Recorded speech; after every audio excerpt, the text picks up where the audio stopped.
Olá, está no ar mais uma edição do Jornada, com tudo que é destaque na Justiça do Trabalho.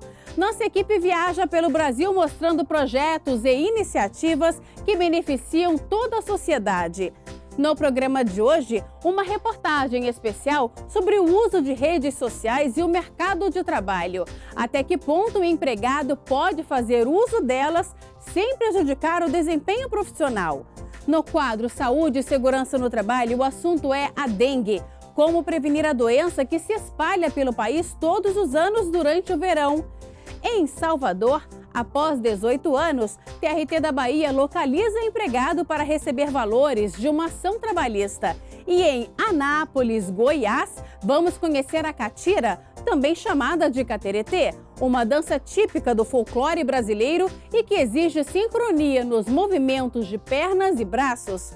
Tudo isso e muito mais, o nosso Jornada começa agora!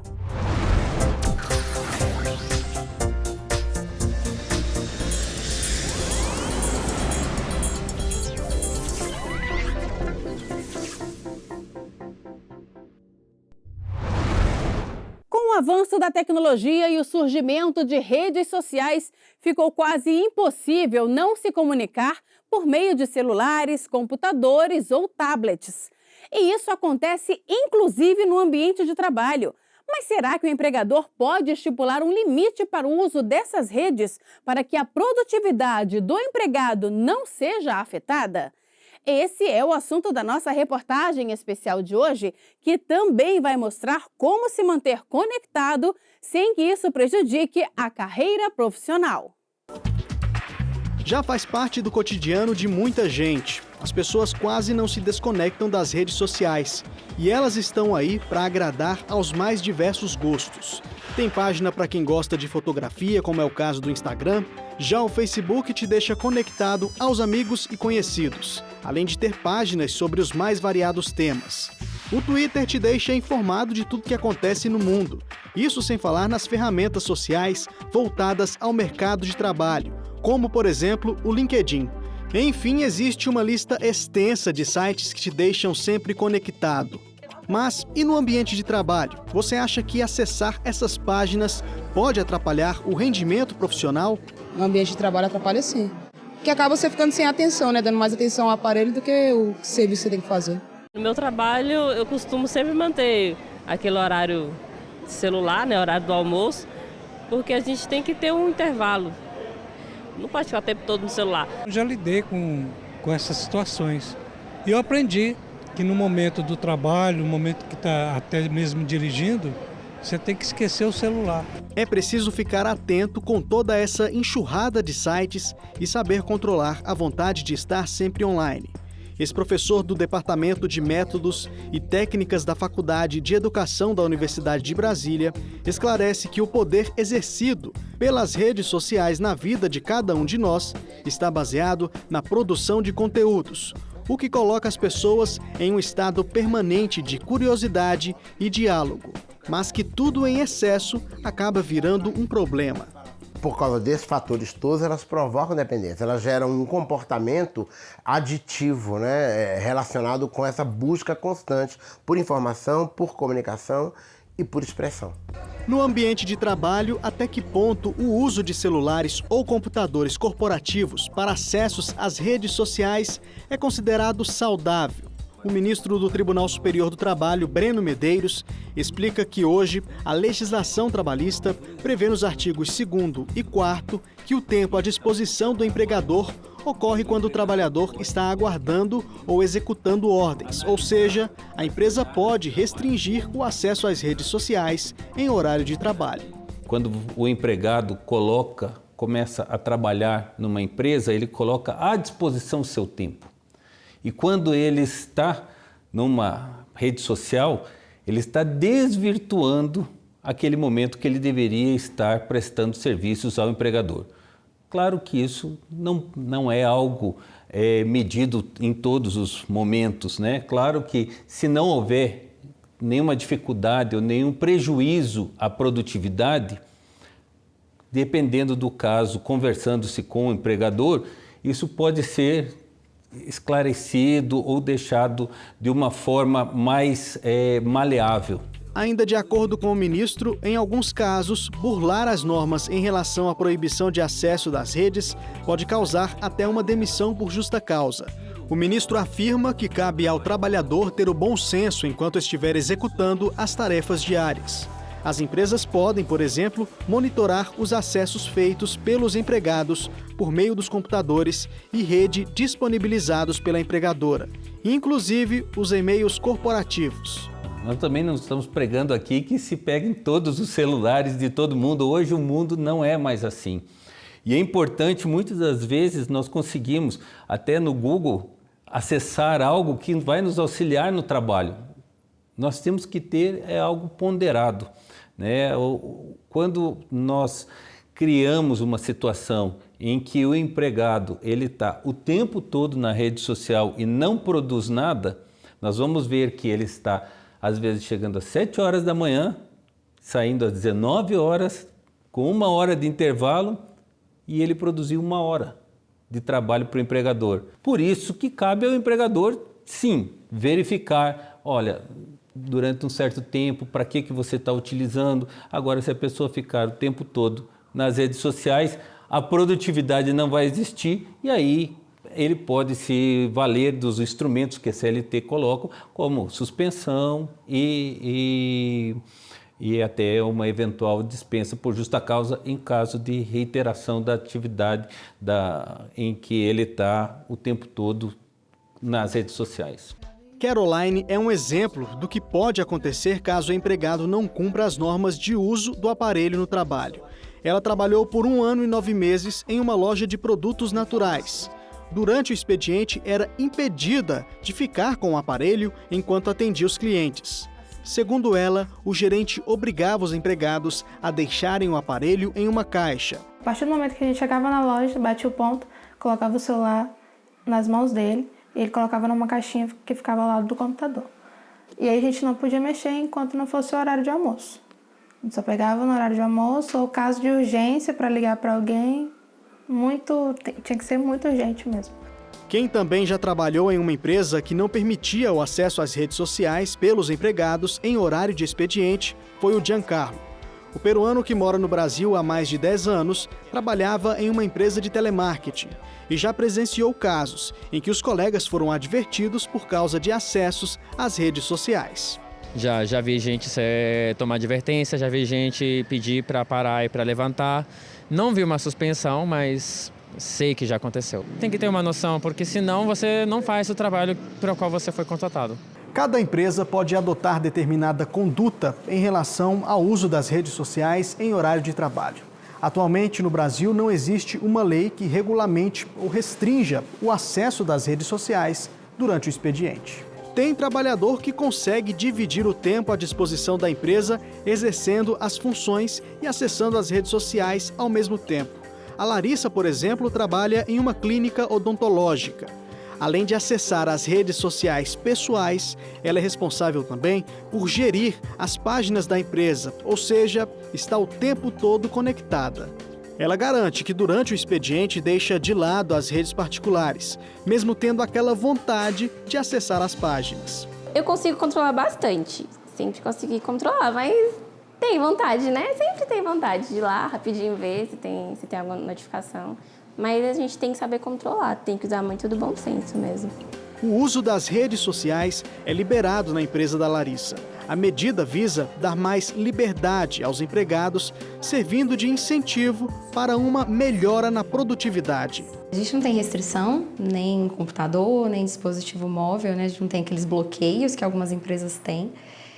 Porque a gente também trabalha com redes sociais, a gente divulga o nosso trabalho nas redes, então a gente quer que as nossas funcionárias também estejam meio que antenadas, né, nessa questão do que está acontecendo ali na internet, para que elas consigam aplicar no nosso dia a dia mesmo, né, clínico, enfim, a gente usa a favor as redes sociais para o nosso benefício também. Em relação à vida pessoal, né, então mexer nas redes sociais para acertar as coisas pessoais delas. Também a gente não tem restrição, desde que, claro, não atrapalhe as atividades normais, né, corriqueiras ali da organização de consultório. Daqui a pouco, no quadro Saúde e Segurança, o assunto é a dengue. como prevenir a doença que se espalha pelo país todos os anos durante o verão. E ainda hoje, em Salvador, TRT da Bahia localiza empregado para receber valores de uma ação trabalhista após 18 anos. Nós voltamos em instantes.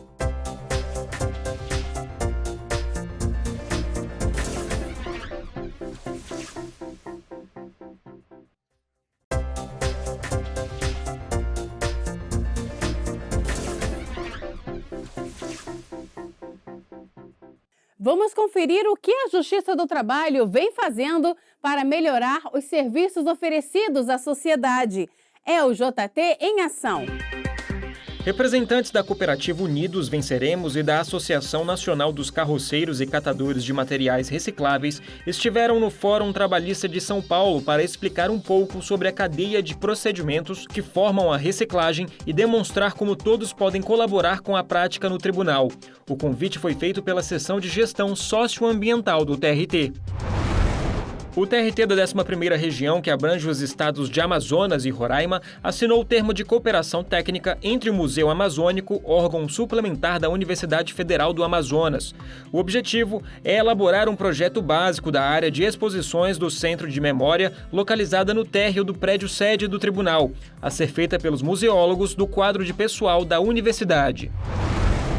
Foi inaugurado em Maracanaú, no Ceará, o prédio anexo ao Fórum Trabalhista Desembargador Osmundo Pontes. O edifício, com 117 metros quadrados, passa a funcionar como arquivo para processos da primeira vara. Essa unidade, apesar de já trabalhar com processos virtuais por meio do PJE, ainda possui muitos processos antigos em papel e, por falta de espaço adequado para a guarda dos documentos, eles ficavam acumulados em diversos ambientes da vara. Todos os anos é a mesma coisa. No verão, a dengue se espalha por todo o país. O que não faltam são pessoas infectadas pelo Aedes aegypti, procurando atendimento médico. Mas com medidas simples, é possível combater a doença. E esse é o tema do nosso Saúde e Segurança no Trabalho de hoje. Veja só. Lixo, sujeira, água parada. Essa combinação pode fazer muito mal à sua saúde. Um prato cheio para a proliferação do mosquito da dengue.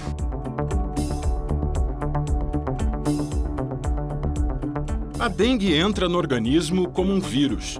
A doença é transmitida pela picada da fêmea do Aedes aegypti, mosquito que age normalmente durante o dia e se multiplica nos chamados depósitos de água parada, acumulada em recipientes no quintal de casa ou em pneus. O mosquito da dengue é tão urbano quanto a gente, né? Então a população ficou urbana, a grande maioria, e o mosquito veio junto conosco, né? E ele usufrui de todos os nossos problemas que são inerentes à vida em adensamentos populacionais grandes, né? A gestão do lixo inadequada, né? A parte de abastecimento de água precária, que isso pode trazer a necessidade de guardar água e aí ter criadouros. A nossa falta de educação, digamos, ambiental, no sentido de saber como que o mosquito se reproduz e como nós nos tornamos facilitadores da sua reprodução. Estima-se que em todo o mundo, 50 milhões de pessoas sejam infectadas por ano pelo mosquito da dengue. A forma mais comum é a dengue clássica. Os sintomas são semelhantes aos da gripe, com febre alta, dores musculares e dor de cabeça fortes, dor nas juntas e até mesmo atrás dos olhos. Outra característica é a coceira, normalmente acompanhada de manchas vermelhas pelo corpo. Nas crianças, a febre alta pode vir acompanhada de sonolência, falta de apetite, vômitos e diarreia. Depois de 3 dias, a febre começa a baixar e os sintomas vão pouco a pouco desaparecendo. Mas o cansaço e a sensação de fraqueza ainda podem permanecer por algumas semanas. Pacientes com a dengue clássica podem evoluir rapidamente para a dengue hemorrágica. Justamente quando a febre começa a baixar, surgem sangramentos em diferentes partes do corpo, como o nariz e a gengiva. Hematomas provocados pelo rompimento de vasos na superfície da pele também devem ser encarados como um alerta. Em casos mais graves, ocorrem hemorragias no aparelho digestivo e nas vias urinárias. Como existem 4 diferentes tipos de vírus da dengue, os chamados sorotipos, o paciente só desenvolve imunidade para aquele tipo de vírus que contraiu. Isso faz com que ele possa ter a doença novamente, só que com um outro sorotipo. Neste caso, o risco da dengue hemorrágica aumenta. A forma hemorrágica é uma resposta do sistema imune àquele vírus. Se ele já teve contato com aquele vírus, a segunda vez que ele entrou em contato com esse vírus, a chance da resposta imunológica dele ser mais efetiva é maior. Então, a chance dele ter uma manifestação clínica mais grave é maior. Porque não é o vírus que gera o seu sintoma, é o teu organismo combatendo aquela infecção que gera o teu sintoma. Osni desenvolveu a forma clássica da doença. A ardência nos olhos foi o primeiro sintoma de que algo não ia bem. Senti o meu corpo todo, os meus braços principalmente, né, pinicando, enfim, comichões. E aí depois veio a dor terrível na panturrilha, que eu não conseguia andar direito. E depois dessa dor na panturrilha, febre baixa o tempo todo. A confirmação de que o paciente está com dengue só pode ser feita por exame em laboratório. Por isso, é tão importante procurar um médico. Como não existe um tratamento específico para a doença, o paciente deve fazer repouso, tomar bastante água e ingerir medicamentos que ajudem a baixar a febre, como analgésicos. O que é importante é, se você acha que está com dengue, se você tem algum sintoma, busque atendimento do pronto-socorro. Porque, é dengue. Não, mas pode ser zika, pode ser chikungunya, pode ser febre amarela, pode ser várias outras doenças que a gente precisa diagnosticar. Há 2 anos, a Anvisa aprovou o uso de uma vacina para combater a dengue, mas ela é voltada apenas para pacientes na faixa etária de 9 a 45 anos e que já tiveram algum tipo da doença ao longo da vida. A vacina, atualmente disponível no mercado, cria imunidade parcial no paciente, ou seja, não é eficaz contra todos os sorotipos, o que aumenta o risco do paciente desenvolver a forma mais grave da doença. Para que uma vacina contra a dengue possa proteger você, tem que proteger contra os 4 sorotipos do vírus. Na hora em que uma vacina não causa uma proteção homogênea para os 4 sorotipos de vírus e você não ficar protegido para qualquer um deles e, infelizmente, adquirir a infecção, pode ser que isso, cause uma perturbação no sistema imunológico que, eventualmente, você está mais exposto a ter uma doença mais grave, Dados do INSS mostram que nos últimos 5 anos, quase 5.000 trabalhadores receberam algum tipo de auxílio-doença em consequência da dengue. O recorde foi entre os anos de 2015 e 2016, período em que o país registrou as 2 maiores epidemias desde o início da década de 90, quando os casos começaram a ser monitorados. Em 2 anos, mais de 3 milhões de pessoas contraíram a dengue no Brasil e quase 1.800 perderam a vida em decorrência da doença. Os especialistas entendem ser difícil apontar quais profissionais estão mais expostos à doença. É que a dengue não escolhe sexo, idade e nem profissão, mas recomendam que aquelas pessoas que trabalham perto de mato alto, jardins, mata fechada ou até mesmo lixões utilizem roupas longas, como calças e camisetas de manga comprida, ou façam o uso de repelentes. Cada trabalhador perde, em média, 1 semana de trabalho em função da doença, mas em casos mais sérios, esse período pode dobrar ou até triplicar. Tem a parte direta, que cada indivíduo doente perde, e tem a parte indireta, que é o que ele deixou de produzir por causa da doença. Então, dependendo da gravidade da doença que você tiver, você pode passar até 1 mês sentindo, digamos, dificuldade para você ganhar o seu mesmo nível de desempenho que tinha antes, Vamos tentar manter o foco, controlado, vamos manter a caixa d'água fechada, não vamos deixar a água parada, porque é muito complicado. Toda a sociedade junta, a gente consegue vencer essa doença. Sozinhos, somos impotentes. No próximo bloco, em Salvador, após 18 anos, TRT da Bahia localiza empregado para receber valores de uma ação trabalhista. E mais, no quadro Meu Trabalho é uma Arte, vamos conhecer a catira, uma dança típica do folclore brasileiro. Nós voltamos daqui a pouco.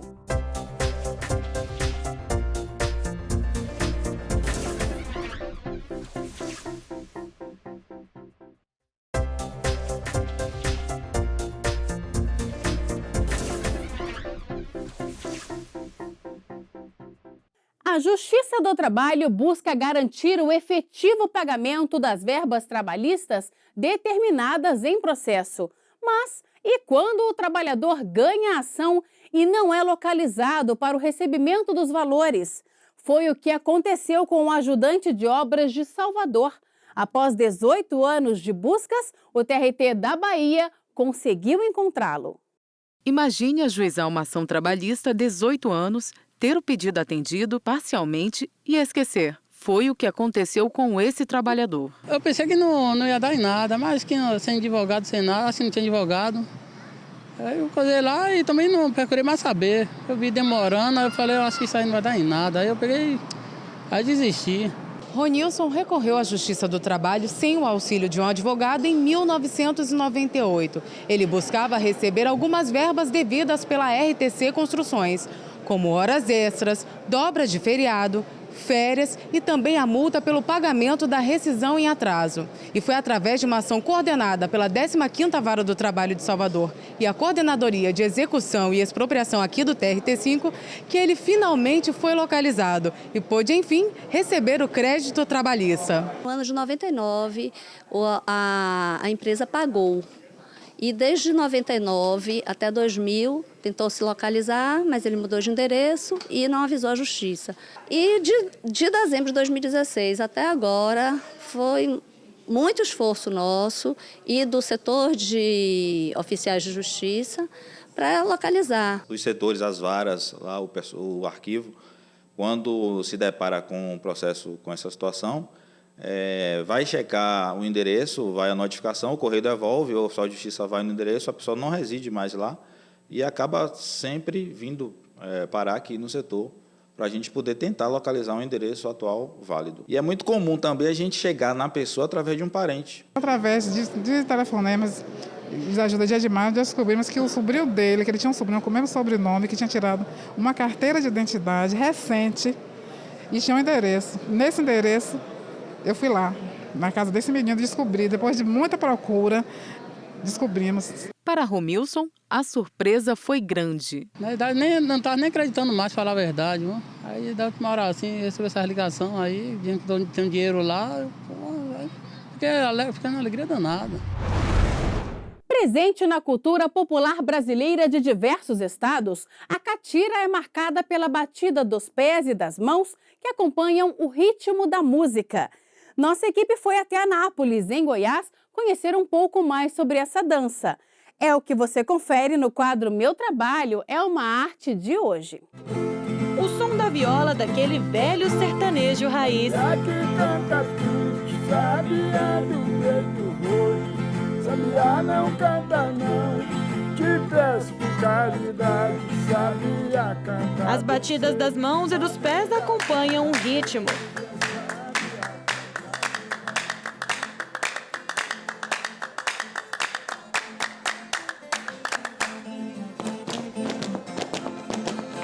Coreografia ensaiada e ritmada são características dessa dança tipicamente folclórica, a catira. Com raízes em Goiás, é atraente por exigir sincronia dos dançarinos. Os irmãos Galdino e Simeão aprenderam a dançar e a tocar desde pequenos com o pai. Que nós começamos a cantar desde 6 anos de idade, né? Aprendemos a tocar e cantar com meu pai, né? E de lá para cá, a folia, a gente cantava na folia, que na folia naquele tempo tinha os meninos cantadores, né?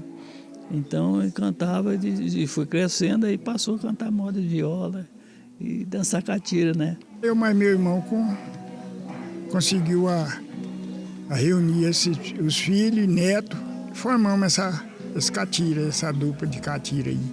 Além de tocar e dançar, Galdino também compõe. São mais de 300 páginas com músicas de autoria própria. Eu faço poema, tem uns poemas bonitos. Todas são usadas na hora de tocar e cantar músicas da dança catira.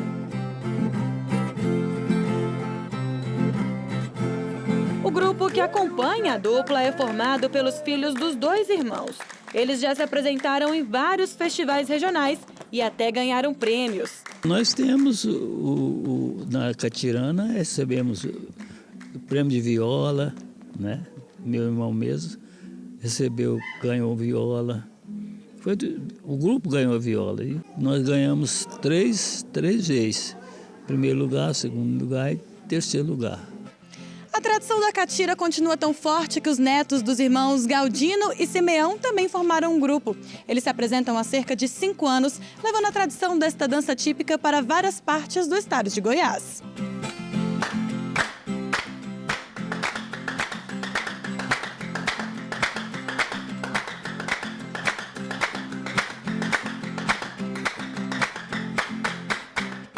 É bom, né? Porque não deixa morrer a tradição, né? Dá continuidade, né? Porque realmente a cultura, ela evolui, né? Vai evoluindo. Hoje, inclusive, as violas de hoje não é igual às violas daquele tempo. A gente decidiu seguir com a tradição, que é uma coisa que a gente tem no sangue, é uma coisa que a gente faz por amor. A gente gosta de se apresentar, a gente gosta de levar isso e que a gente recebeu dos nossos pais e com certeza vamos passar para os nossos filhos.